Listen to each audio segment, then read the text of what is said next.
I believe the Seattle Seahawks will go, wait for it, 6-11 this year.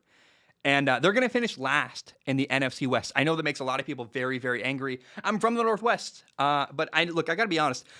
I feel kind of crazy. I look at people picking the Seattle Seahawks to win the Super Bowl, and I'm like, is that just because I know people from the Northwest, or is everybody really high on Seattle? Am I just crazy and out of touch? I really don't understand what people are seeing, other than, of course, Russell Wilson, DK Metcalf, and Jamal Adams.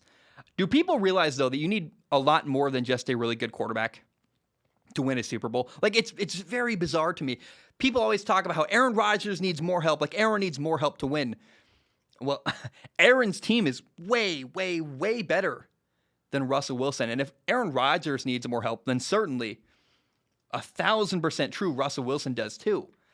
And in my opinion, it's my opinion, you might be angry when I say this, this is one of the worst rosters that's ever been put around Russell Wilson during his time in Seattle. Like, when they won a Super Bowl, they had so much talent. Point to the talent on this football team. I see a couple aging people, Bobby Wagner, but Seattle, man, they're, first of all, really, really bad at corner. And, they lost both of their starting corners from last year, Shaq Griffin and Quinton Dunbar. And I just think they're asking Russell Wilson to carry this team. And I just frankly, like, when are they going to learn their lesson? Is it because they're paying him too much and can't afford to get him help? Like, what's going on in Seattle that they don't seem to understand?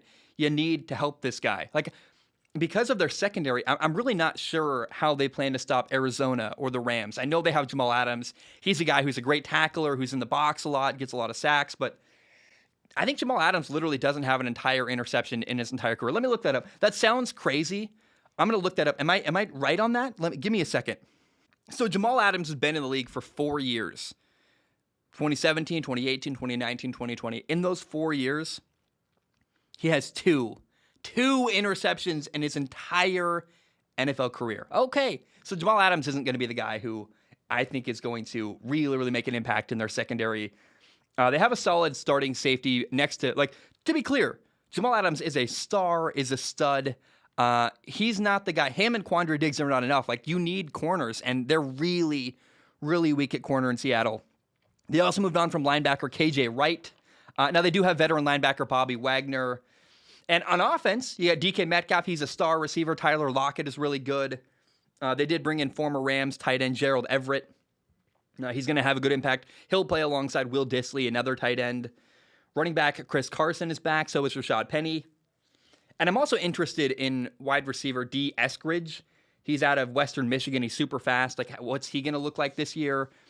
There's not no talent in Seattle, but I'll say the same thing I said about the Dallas Cowboys. Like, having a couple talented players does not mean you have a good football team. And I watched Aaron Rodgers have horrible year after horrible year. Like, having even a Hall of Fame quarterback isn't enough to help you win football games. And I think people just don't know the roster very well.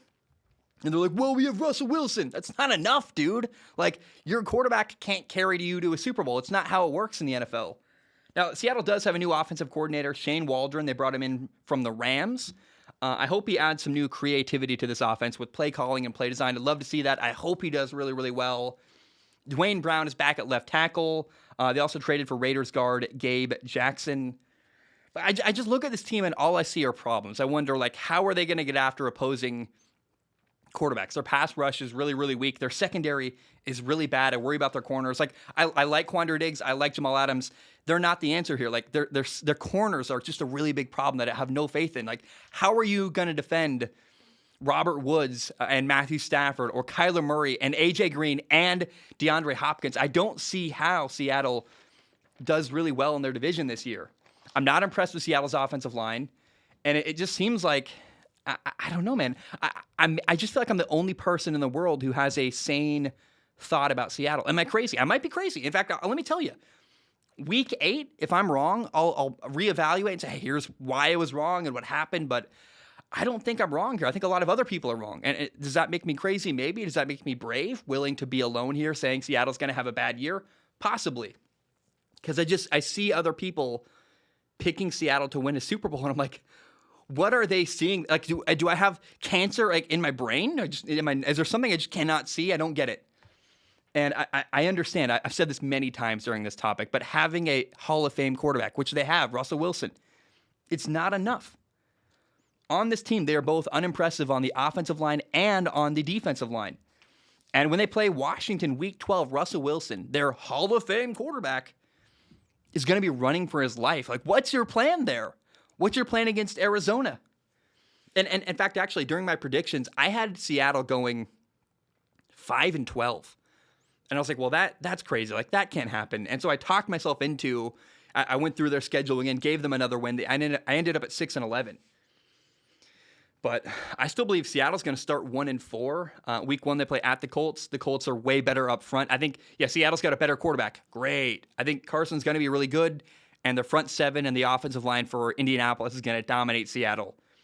Week 2, how is Seattle going to stop Derrick Henry and Julio Jones and A.J. Brown? Like, what's your plan? You have terrible corners. You can load the box. Jamal Adams comes down in the box. Maybe they're going to stop Derrick Henry. I could see that happening. But they'll get beat over the top over and over again by Julio Jones and A.J. Brown. I'm like, what's the plan here? I don't understand. I don't see a way Seattle wins that game. Week 3 at Minnesota, it's a tough game. I gave that to Seattle. I said they're going to win that game. Then week 4 at the 49ers and week 5 at the Rams. Like, more tough games. And I don't see, maybe I'm not creative enough to come up with a game plan for how Seattle can beat really good football teams like that, but I don't see it. Both the 49ers and the Rams have better rosters. So then there's another gauntlet, by the way, week 10 through week 13 at Green Bay, Arizona, at Washington, then the 49ers again.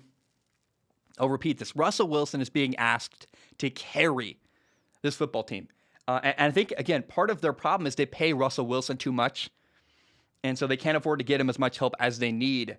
But this year, them overpaying Russell Wilson is going to catch up to them. And I do not have a lot of confidence, obviously, in the Seattle Seahawks. I have them going 6-11. Call me crazy if I'm wrong. Look, we'll talk about it week 8. And I'll say, here's why I was wrong. Here's what happened. But I'm alone on an island. I'm the only person in the world who doesn't feel good about Seattle. It feels weird to me, but I think I'm going to trust my process. I'm going to say, here's what I see. And if I'm wrong, I'm wrong, and I'll talk about it. But right now, I don't see how Seattle is as good as everyone else is predicting them to be.